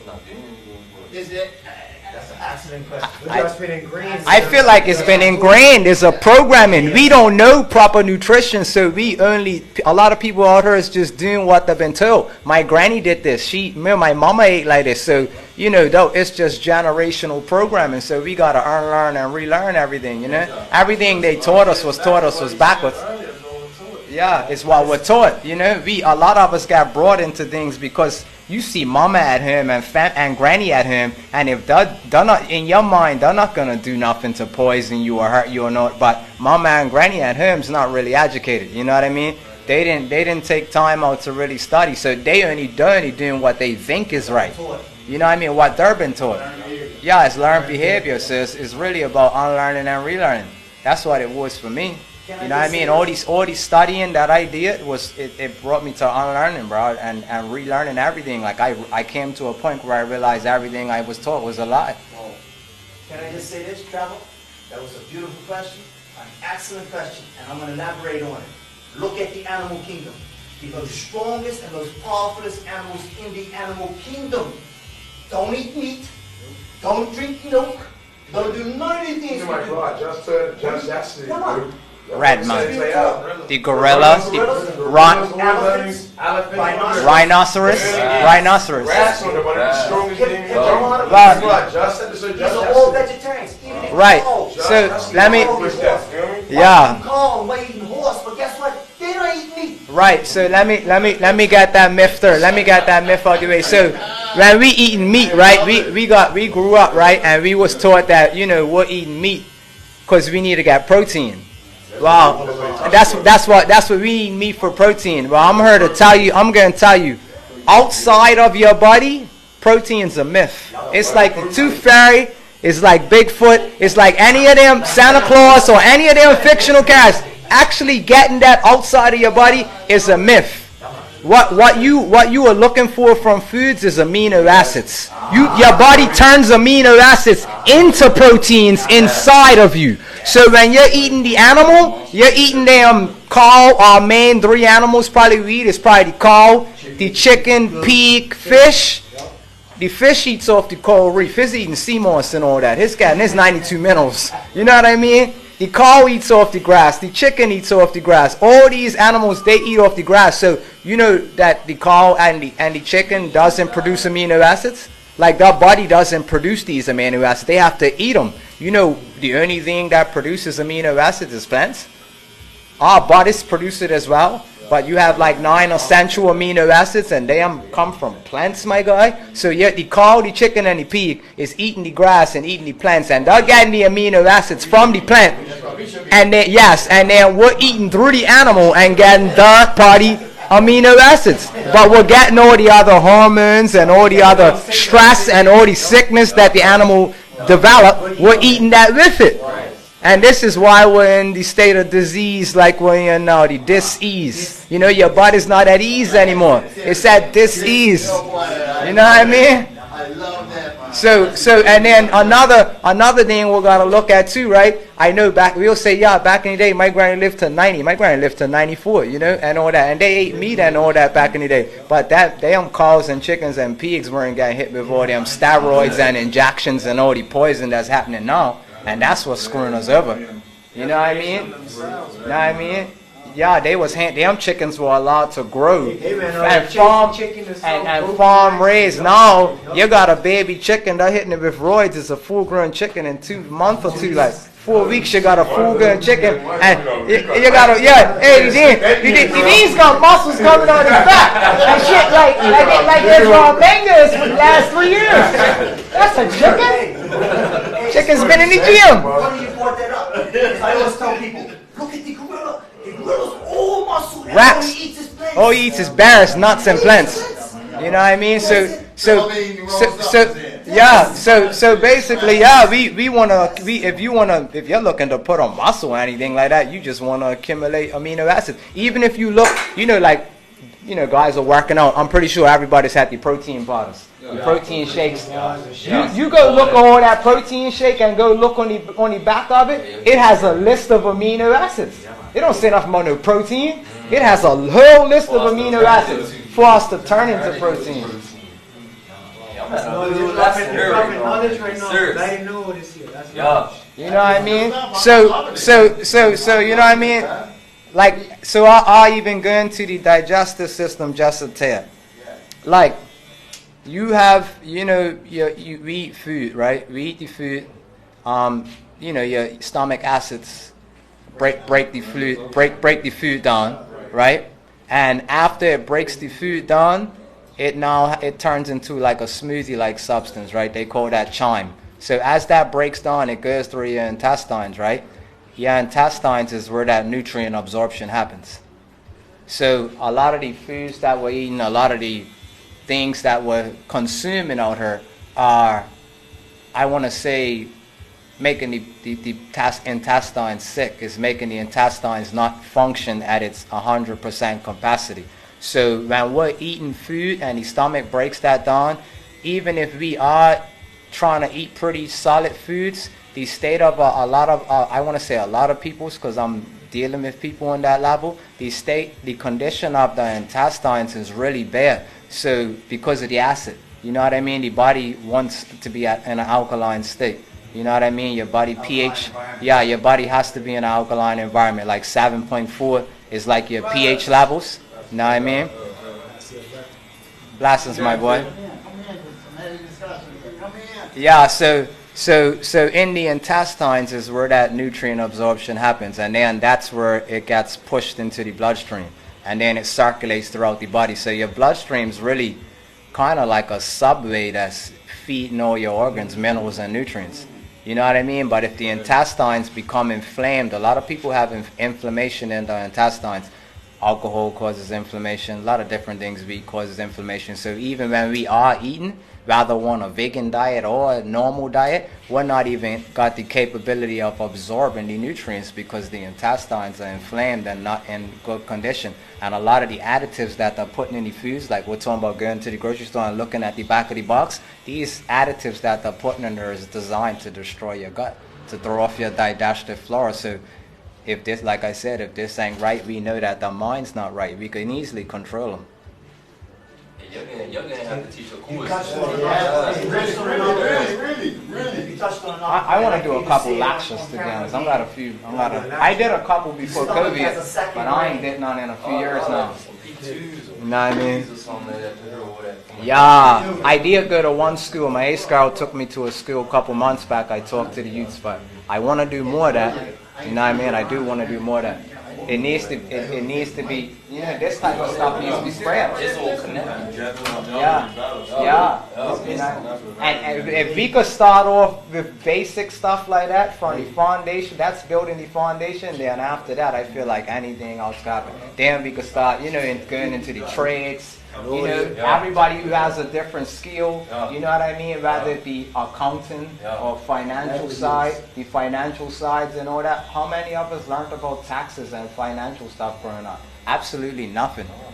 Our parents made us a bank account, and we just like, we just taught we need to put money in there and save money in there. Do we even know what's happening with that money in the bank? A lot of the youth don't even know. It goes to, you know, you know what I mean? It goes to, like they say, if you want to hide something from a person, put it in a book. Yeah, they put it. Put it in a book because we're going away from reading. Yeah. TV, just see and these these memes and these 1 minute little clips on Instagram. Get back to reading. Instant gratification. You know, your reading takes too much. Your reading takes time. Like you said, you have to pull out books and research all of what you know about your diet and health. Yeah, I couldn't even. You just on the don't internet. read it, and it even goes to. I remember when I was in college, I read this book. It was wrote in the 1920s. A black guy wrote. It's called The Miseducation of the Negro. And it talks about how even then, 100 years ago, that Negroes, how society is a pyramid. You know, you got all the workers at the bottom. As you got higher, you have less people. Everyone's fighting in this pyramid to be at the top.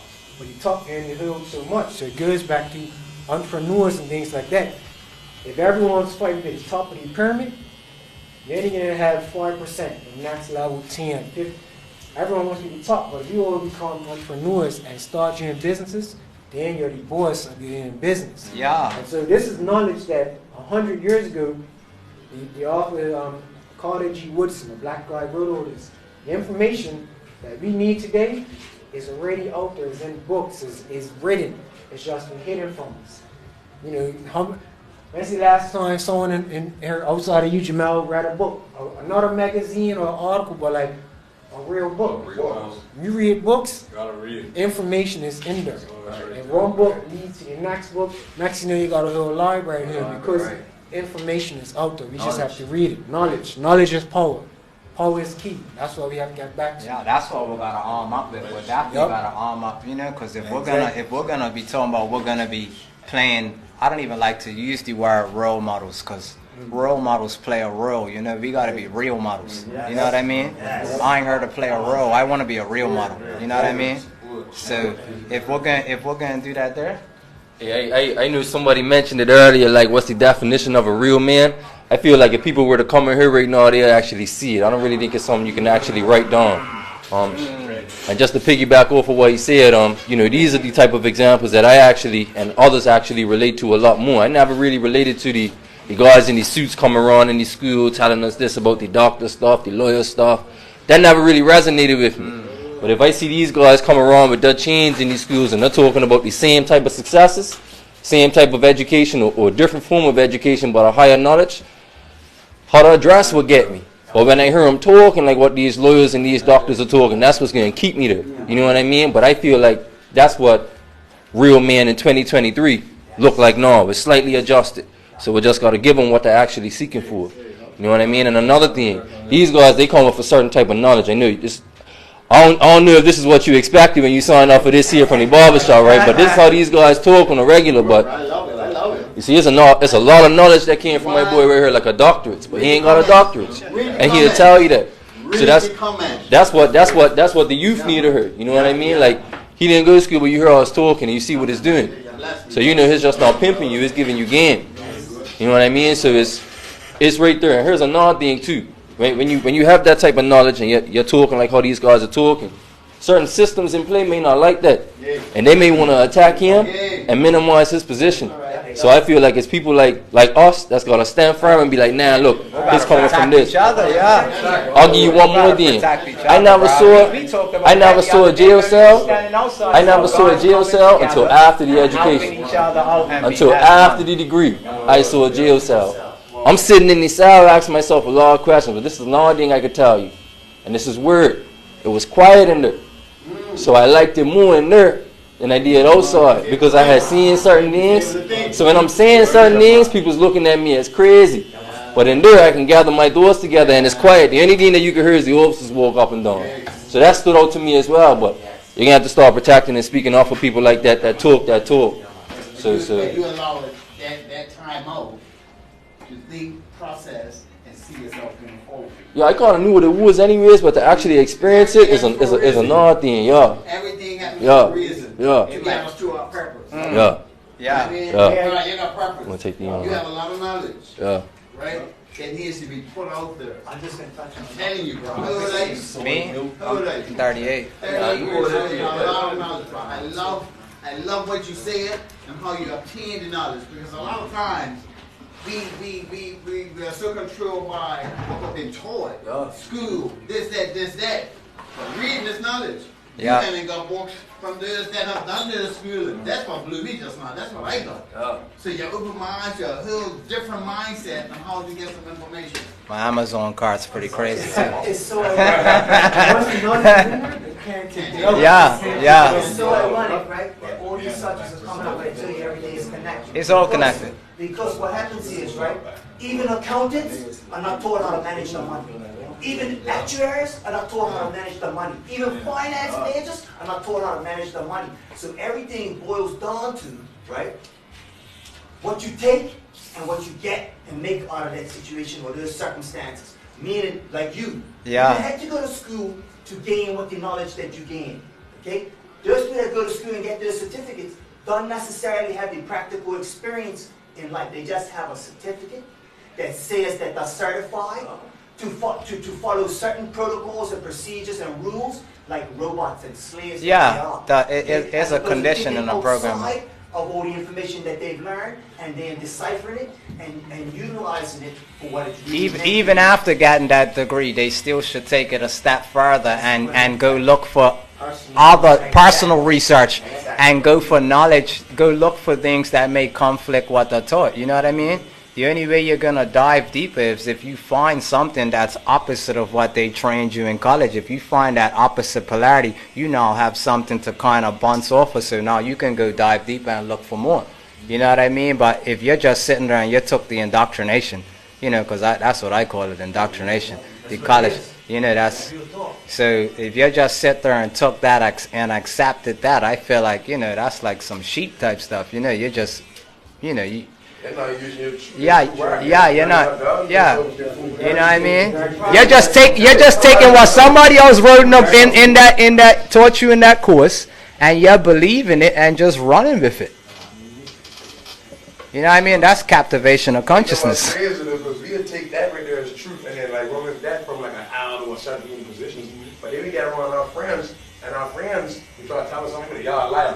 We'll do this, we'll do that. So now come back to being as men, as friends, come together right now. We need to change our mental. As far as like, what do we really call a teacher these days? Because you go outside the front line right now, and you'll be taught from a crackhead. Exactly. So, Exactly. Like, understand, like, not teachers just inside school, but teachers everywhere. It's everywhere. Exactly. Like teachers, Exactly, my guy. And even to what Mike was saying, it's like taking a loss and turning it into a lesson. You know, like you said, you spend time on top. No. I didn't do. I mean, in the jail cell. I didn't time in rescue. I didn't time in the jail cell, regular jail cell. That time gave you time to reflect on all you got there and what you want to do outside, you know? And some people, they take an hour and that they just go over and done, you know, took an hour. While you take an hour, turn into a lesson. You know, Wow. not to do next time. I'm a strong believer that you live by learning, experience. And even still, like, go back to man, how can man help? You know, not everyone grows up with him with the father, but, you know, like I said, you know, my daddy told me things, and then you learn. You learn from his mistakes, you learn from his experience. So that's what man, again, the legacy. As a man, if you see a young man doing something wrong, yo, that's not the right way to do it, bro. You know, I've been there before I done that. You know, past experience is the greatest teacher. So you could take, and not everyone has to learn that experience himself. Turning around, you know, I'm real safety bikes. You don't have to go and learn to speed, and because you get an accident, that could be the end of your life. But if someone else, you know, okay, I done this, there's no way you do this, how you do it properly. You learn from someone else's experience and save you some of these scars. But you learn the lesson and you reinforce from that. Yeah, and it's like, for me, I feel like a lot of, you know, when it comes to finding your purpose and all that, and, you know, a lot of us, I want to say, have to go through, like, I believe, like, how can I say it, like, light comes from darkness, you know what I mean? Without darkness, there is no light, you know what I mean? So a lot of us, before we get to the point of getting into our purpose and getting into our higher self, sometimes some really bad, drastic stuff that has to happen. You have to hit rock bottom, you know? You have to get in darkness. So that lesson you're talking about, you know what I mean, is really just a mind state. You might have gone through some really shitty situation where you feel like this is bad luck or something like that, but really this is just a lesson. This has put you down in there to sit, like how you said, you sat down in that cell. You was allowed to process your thoughts, you know what I mean? That was being in your kind of in a state of darkness, you know what I mean? And then from that state of darkness, you now evolved and came with light. You know what I mean? So really, was it a bad thing? Or was it a good thing? Because for me, it brought you to your higher self. You know what I mean? For me, I'm gonna be real with you. What I had to hit rock bottom to get where I am now. Before I got into all this health and went vegan and all that there, I got in a bike accident. I flatlined down the hospital in 2014. A lot of people don't know that. I flatlined down the hospital. That was rock bottom. I had a broken femur, broken shoulder, ribs broken, rib went through my lung. I was in the hospital for months, bro. You know what I mean? That was darkness. That was rock bottom. And then when I came out of the hospital, that's when I came into knowledge of Dr. Sebi. And I was looking for natural ways to heal myself. They gave me this lineup of codeine and all these drugs to take. I don't want none of this. So I'm now researching online natural ways to heal yourself, natural pain, inflammation, and I'm on YouTube, and then this guy, Dr. Sebi, comes up on YouTube, and I'm watching his documentaries on YouTube. I'm laid up, crotches all, I'm him, laid up, watching your boy's documentaries. And I'm ordering some of your boy's products off his site. I was taking them while I was in healing. And then that's what led me to now jump on a plane, go down Honduras. And I went down Dr. Sebi's village, bro. I died. So it came from darkness, and then I came into light. I want to jump you saying in because Feel me? for me, like my situation, like I wasn't no problem for him in jail, like I was none of that there, like me and I was just a little young guy, I'm sorry, I don't know, having fun enjoying life, like I went up top on a situation, I had to go a few years behind, and the only reason I really got involved in it was I wanted more time on myself. That's it. It wasn't because I was trying to become a barber or even had any intention of this really. I just wanted more time out of myself. Then I started thinking, like, this is nice. I had one person say, look, just come here every Wednesday. Went from that to like 2 guys wanted my haircut, 3. Actually, everyone wanted my haircut. Then years come down, I'm still in jail, not years in jail. Cousin gets up before me. He ends up opening up a position for me, feel me? Certain needs are lying to where he has. I'm man became a barber in jail and came out there as a real barber and had a business to myself. Yeah. You know, just all from me being in jail and learning meeting different people. From Like, darkness. So I'm Light. these guys came in before me and they promoted me indirectly. Wait till my boy comes in, wait till my cousin comes in, wait till the son comes in. And I came in from there right there, got the opportunity. I had my little business right there like so. Light from darkness, bro. From darkness, bro. Without it's no light without darkness, bro. Everybody wants to run from the darkness, bro. We gotta sit in that darkness, bro. We gotta sit in that. You know what I mean? Tap in, young man. The diamond has to be bad and crushed until it becomes a diamond. So Yes, fellas. My name is Raheem. But no, that's not bad, buddy. But yeah, I heard you guys talking about darkness to light, Dr. Sabi, and my story is very similar. Like actually, this is the first time I ever spoke on this like in public. Like, so when I was young, I realized my body was breaking down at a young age. I don't know why. My bones, everything was starting to just, you know, you guys ever felt like when your bones are kind of like scraping against each other, and it's like, but it's like, that was happening to my whole body when I was young, like, I'm talking about 19, 20, 21, so I'm like, yo, what the fuck, but I'm ignoring, I'm still going out drinking and shit like that. Then I got to a point where I was like, yo, your body's really breaking down, like, you're dying type shit. So, it's crazy how the universe works, because when I decided, I said, I'm gonna heal, bro, I can't fucking die, I ain't dying this young. The next day, I came on fucking line and found Dr. Sabi's video. The next day, and then fucking he was showing me everything to eat and all that, so I was eating everything that he was promoting. I was coming up here to the shop, getting all his products and all that there, and I just realized the changes in my whole body started healing, and then next thing I found was the ocean. I ain't missed a day swimming in 8 years. I swim every day. I swim 3 times a day. And my whole body, literally, every day I was coughing up mucus, I was spitting up all sorts of toxins and all that there. And that all came from everything, the salt water. Like the older generations were always saying, like, the salt water heals you. You see old women down in Horseshoe Bay every day, swimming, just sitting off in the water talking. There's a reason for that. We got natural healing stuff around us, but we don't use it. We don't use none of these stuff we got. You provided what you done was provided your body the environment that it needed to heal itself, because the mucus plays like an insulator.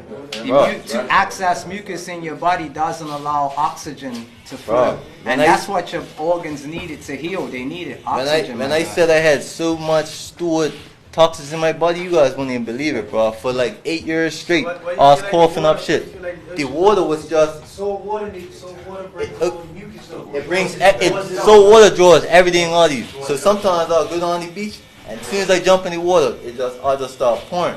Mucus was just start coming out of my nose, coming out. Then I felt my whole body literally like it was going into like a healing mood. My brain, everything was just draining mucus that was stored in me for 30 years.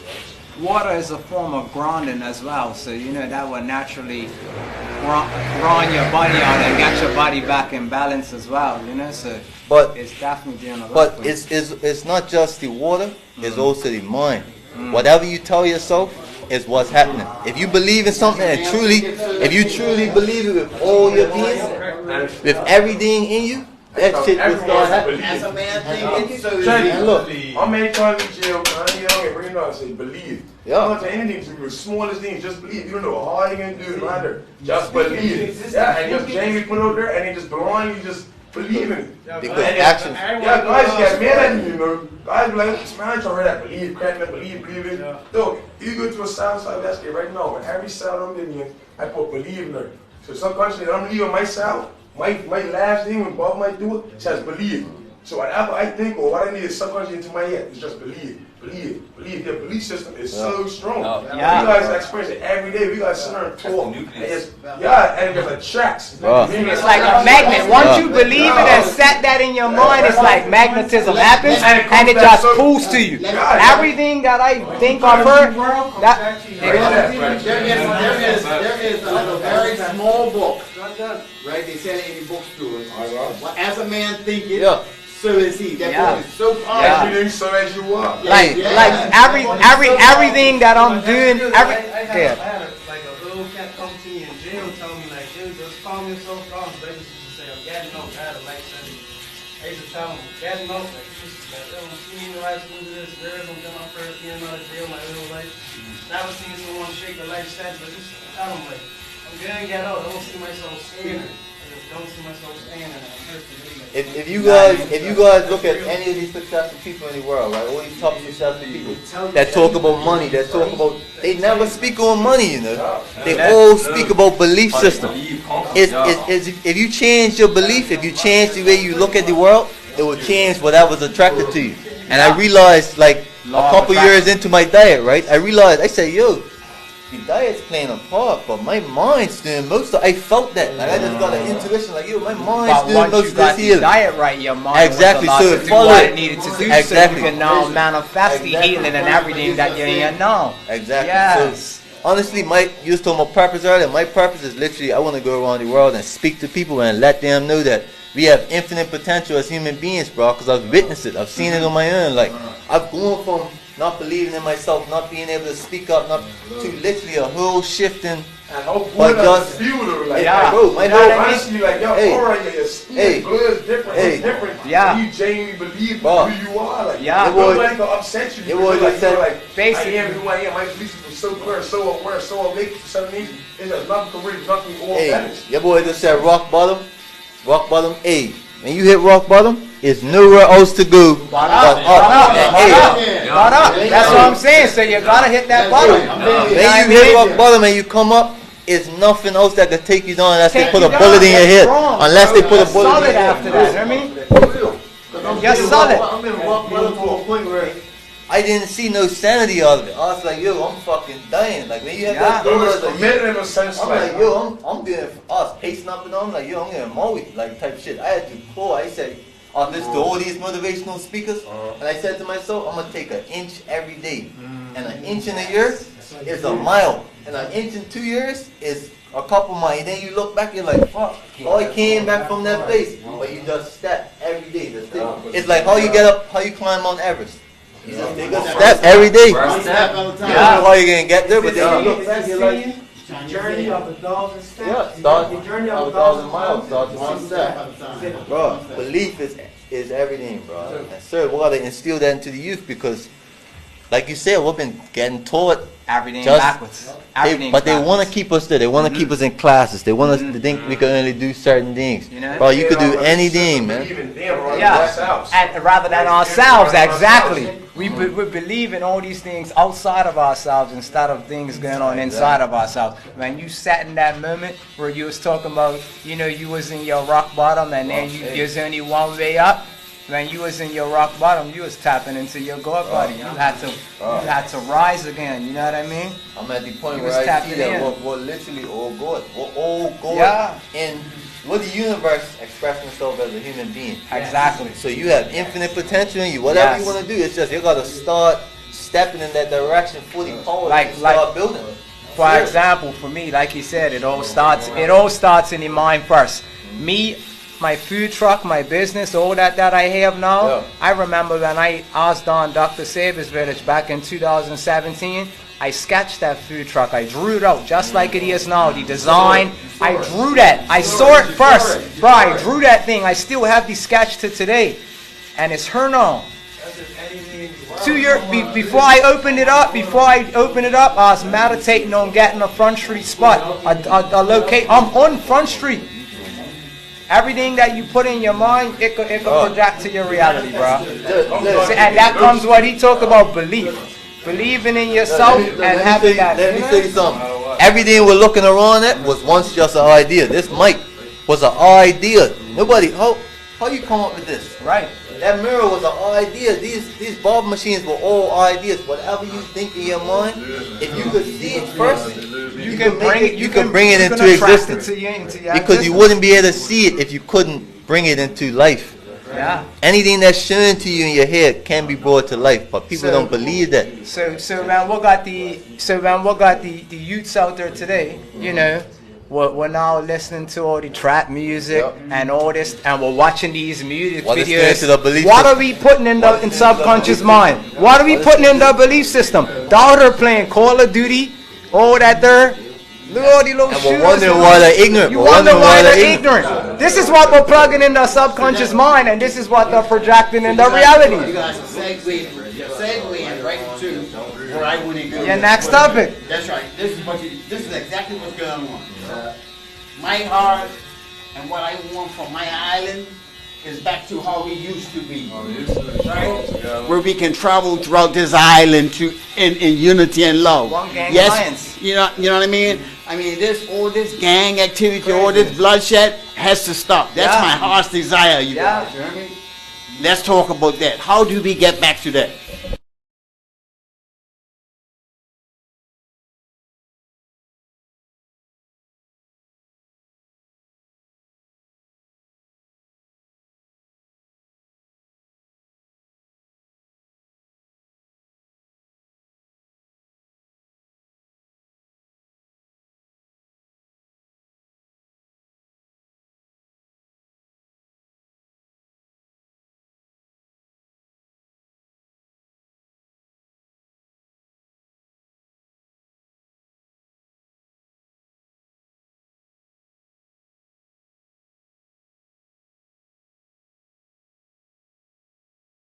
Running this world, the people that's running this world, they know what they're doing.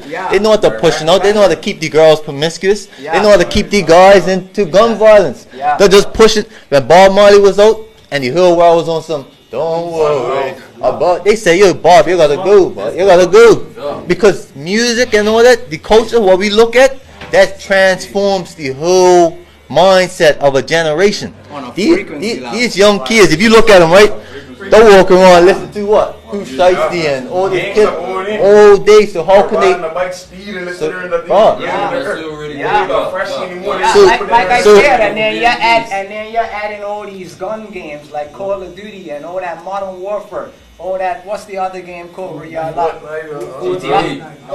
GTA, Grand Theft Auto and all that. You're sticking niggas up for the car. Or like, what do you think that's doing to these kids? Yeah, and now they want to be these characters. They want to play that. They want to play that lifestyle. Your mental food is more important than your physical diet. Food. I'm telling you. Because look, you take in all day from the culture. You're swiping. All that toxic information. What do you think's gonna come out of the person you are? I don't feed. I also off of social media since 2013 because I realized it back then. I said, yo, this is taking me to a place where I don't even want to be. Like, this is taking me somewhere. Garbage. You don't expect to go to the gym and get all big eating cheeseburgers and fries and all that. So why would you expect to take in bullshit information and then try to become a great person? It don't make sense. It don't make no sense. So the culture is what's causing where we are, bro. I'm telling you, it's the culture. So we even got to shift the paradigm of our music. The fix is simple, right? My artists, I like your music, you know what I mean? Your music is positive and all that, you know? But look, so we even got to shift the paradigm the fix is simple, though. But the fix is simple, but is a big power like Hollywood and the big industry they ain't gonna do that. So we could have all these discussions but how far it's like a tree's bare at the roots, but we're just fixing branches and we're fixing leaves.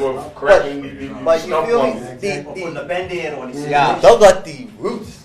They got the roots and they're feeding the culture, they're feeding the media, they're feeding everything. So no matter how much little stuff we fix, until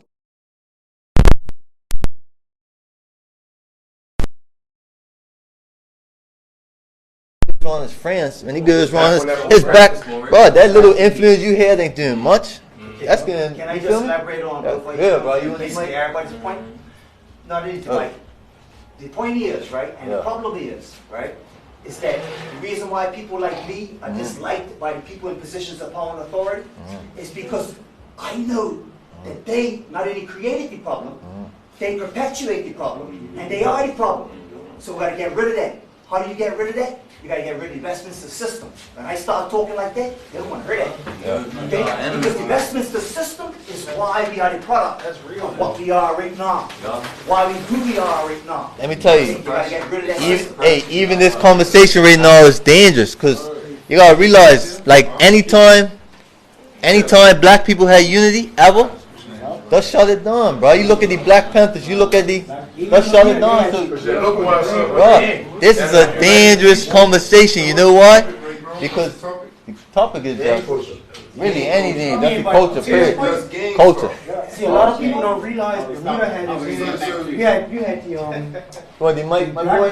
Black Panthers in America, but Bermuda had the Green Beret. Look, the Green Beret was the exact same thing, but same way they destroyed the Black Panther, they destroyed the Green Beret in Bermuda because black people come together. It's a powerful thing. Yes. And whatever cause we want to go for, we're gonna go for it. Yeah. So like going back to the topic, not to cut you off. What is the solution now? The solution. You understand? That right there, the biggest thing right now is get rid of this. Once we get rid of that, then we can implement a solution that is for the people. If you check what's happening in America right now, the problem is the people have been brainwashed to believe that the government is the power. When you get the power back to the people, guess what?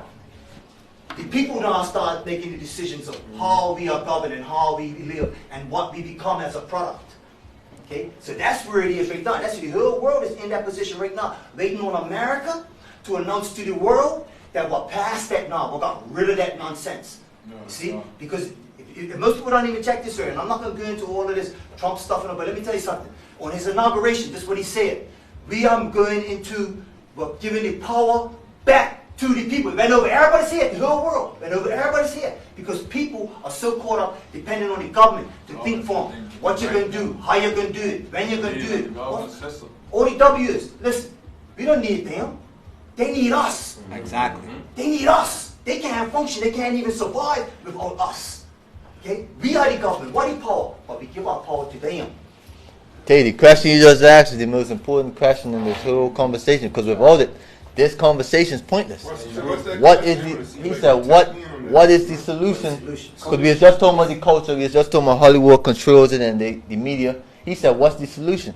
And a lot of people stop at that question because they say, fuck, that's too much of a mountain to climb. How am I gonna? How am I gonna take that? How am I gonna take that on? Like that's too big to take on. So that, to me, honestly, how ingrained it is, that's where a lot of people get stuck. I feel like That's where a lot of people get stuck. I feel like the solution, one of the solutions is, I personally feel like we fund our own slavery, because a lot of the companies and corporations that are doing these things for us, to us, to keep us oppressed, we're feeding them our dollar every day.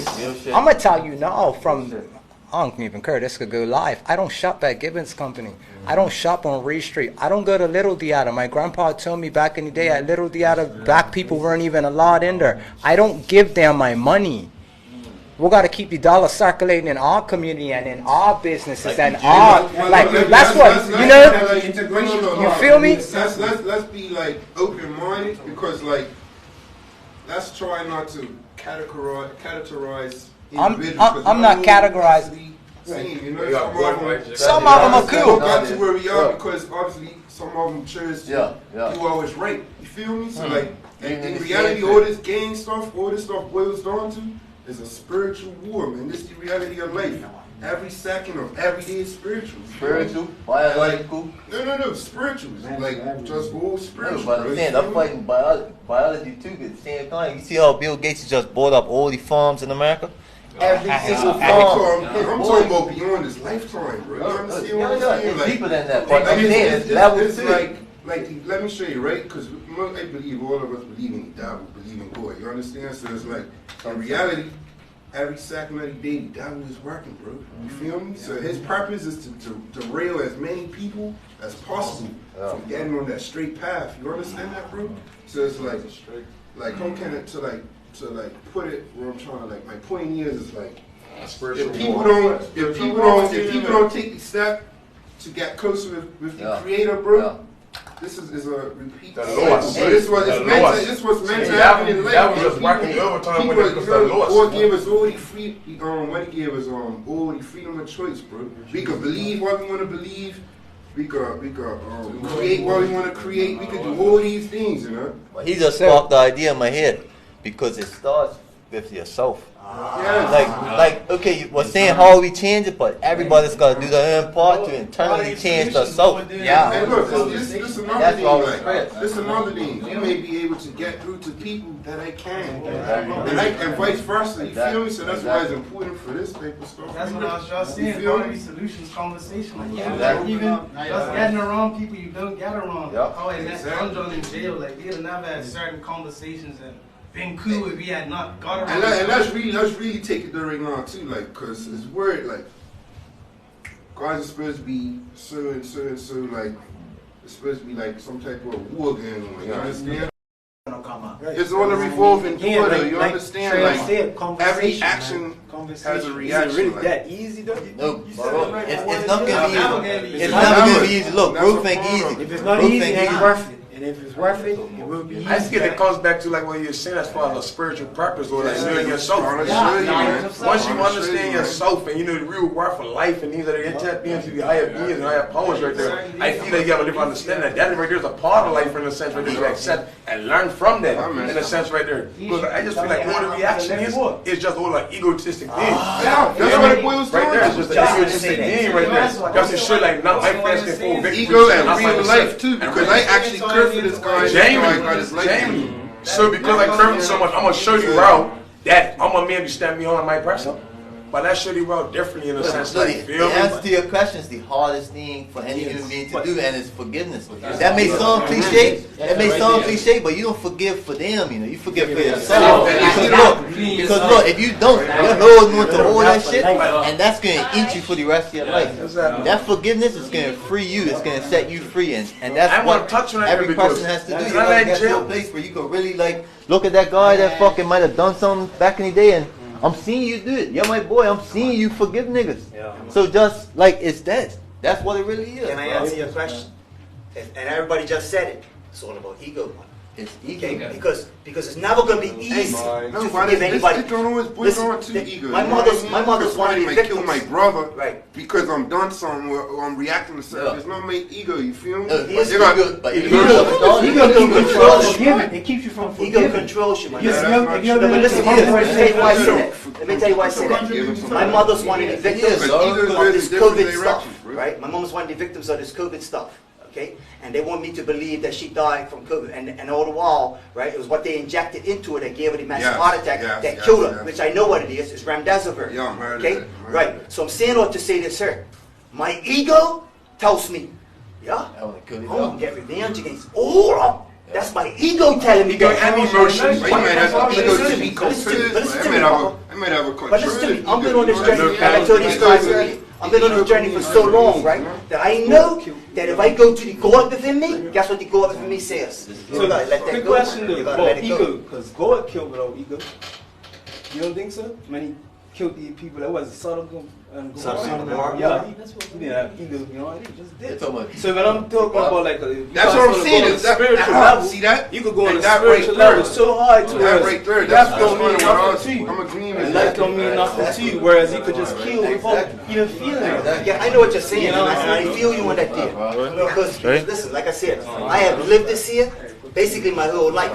Okay, I have been a sacrificial lamb for over 33 years. The first time I went jail. I'm known Kendrick's a long time. Okay, the first time I went jail, I was a young man. Okay, and I was fed to the system as a sacrificial lamb. So I'm saying to say this here. You're absolutely right. It's deeper than that, right? It's much deeper than that. But we gotta grow beyond that. And this is what this is all about. Helping us all to grow. Because even me, in my private time, I'm back. We couldn't get into a place like this. But guess what? Somebody The killed daughter your in me brother, tells me and you choose right to harm this person. That don't boil down to ego. way you carry What yourself. he's done to me. Has to be ego. Hold Not the ego. I feel like you have to get humbled on again. No, how can it not be ego? That ego. That's where you gotta get the. But no, let me show you something right now. We're all talking to each other again. But at the end, no, it comes to chaos again. The answer to things right now is just simple conversation. Let one man anything and get run to everybody. Because everyone's talking to everyone, everyone's going to raise their voice up to get above someone. And some of the system like that will start something. We're old friends. I'll say your point's more better than his point, or his point's real. And actually, you know, you two ain't gonna like a big or more word to say. Ain't nothing fight comes in. A fight will start. So smart there. Start that there. That's right there. Right. Basically, We'll see what it is. that we provide, it needs to be honored. I feel like give everyone genuine respect. That's it. The key word you just said is respect. Let me tell you how we guys came together, how we're all here together right now. Me and Pudgy was in there talking one day. And me and Pudgy, I come from work, stop in, hail him up. Sometimes I get my haircuts, and we just talking about, look, man, how we going to start changing our island? How we going to start changing how we look at each other, how we view each other? And I was like, look, man, we got to make something happen. I've been thinking about what we're doing right now for years, months. And I said, you know, words don't come into play unless you start acting on it. I called Trevor up. I said, look, Trevor, what's happening? You guys want to make something happen, man. We want a man's talk in the barbershop. He's like, I'm down for that, bro. I'm ready for that, deal. That's something that we need. I came back to Pudgy. I said, look, talk with your man who also isn't there as a barber. What you guys think about coming up, having something just for people to come and have an open discussion where people can start being able to help try to bring change to our island. And this is how we all came together right now. Right now, what we're doing is helping to bring about change. We're acting on it. We're not just talking, you know. We're acting. I'm from town. Everybody here is probably from some other parts of this island, whether it's up Somerset, White Hill. But guess what? We're all Bermudian. That's the key part. And until we get that in our minds, we can't have our children from Somerset not being able to go see the bridge or Berkeley because they're terrified or afraid from guys in town. There's a negative thought pattern that we are very much allowed to bring fear inside of us. You see what I'm saying? And like this man said earlier, we as older men, I'm 46 years old. You get what I'm saying? We have to know our rightful place and start standing up to be able to teach our younger men that can start teach our younger children. Because the problem is that no one's very much speaking up. Everybody's just mute. The amount of people that are living with trauma and grief because of all the gang violence, all the murders, when are we going to start saying, you know what, man, let's try to save lives. Let's try to put back some confidence in our community, confidence in our mothers. Because the mothers that are very much the ones that are out there suffering the most. Because you know why? They have other children that are got to be still worried about when they have one child that's just been killed. And they've got to be worried about who's going to protect him, who's going to save him from probably the same angle like he was saying earlier that you was mentioning about, yeah, that was my brother that's killed. I want to go kill somebody for him. But who's being able to help save that child if the man is not in the house to be able to tell the man child, hey, I understand how you feel, but that's just not the way you go about it. You see what I'm saying? But we all have that power right here. We're all done time in prison. Majority of us that are in here right now, and like you said earlier, in prison guys are very much friends that's supposed to have been enemies. And only if people in the streets knew that these same guys that you thought was a guy that was against people up Somerset, or was a guy from Somerset against people from town, they're in jail bloody well, shaking hands, talking, and getting along. The biggest person I had a problem with was my first night. The biggest person I had a problem with was anyone like in the canteen. Yeah, look over there, do it, sir. I was just my first night in jail, they can only have prom senior boy in the unit. I'm like, flip, we was gonna have our time. Next, you know, the window took sparks up his him. It's knocking on my wall. Why, you hungry? You need this? I'm like, this guy's trying to spike me down and start jamming. Yeah, no cap. I mean, understood, like, feel me? Because it's when they land right there. Like, I say, let's put it out there. Worst case scenario, not saying I was going to intention or they had intentions. But if it got to it, it would have probably turned into something like tragic. But here it is, right here. This guy's the only person that outright took care of me. Oh, yeah, do this, sir. Do this, sir. But they do this, sir. This means that. Gave me the guidance. And from there, we're still to my friend to this day. Like, James, still look for him and still doing time up there. But had I not been to jail out there, I would have still been victim as far as thinking he's an enemy. Feel me? Because I never had no opportunity to learn him as a person genuinely. And you know why? Because society or friends project us to not even have the conversation. A lot of times you get run into two that guys person is just by themselves confrontation. and they can talk Because it out. both don't even know how to. But that's why I was saying earlier, part of the solution is getting together like And this. talk, and that's it. But look, you guys, it's 4 o'clock, 2 hours. We want to keep this going for when we have a next episode. We want this to be something that if I had 80 to 100 people that's been watching today, next time we come, we want to see at least 200. Oh, this is a live thing? You know what I mean? This is live right here. If you guys believe in what we've been doing right here, let me see you guys put your hands out in front and let's touch each other. You know what I'm saying? This is powerful. It's all about love. You know what I'm saying? Unity. It's strength. You know what I mean? And now, this is what helps us look out for each other. Because I couldn't see any of you guys anywhere and talk about I ain't going to look out for you. You guys are my brother's keeper. I expect to see him back from you all. Love always, all right? Till next time, man, talk in the barbershop. Thank you everyone who's tuned in with you guys. Appreciate you all. Let me, before we close on, I just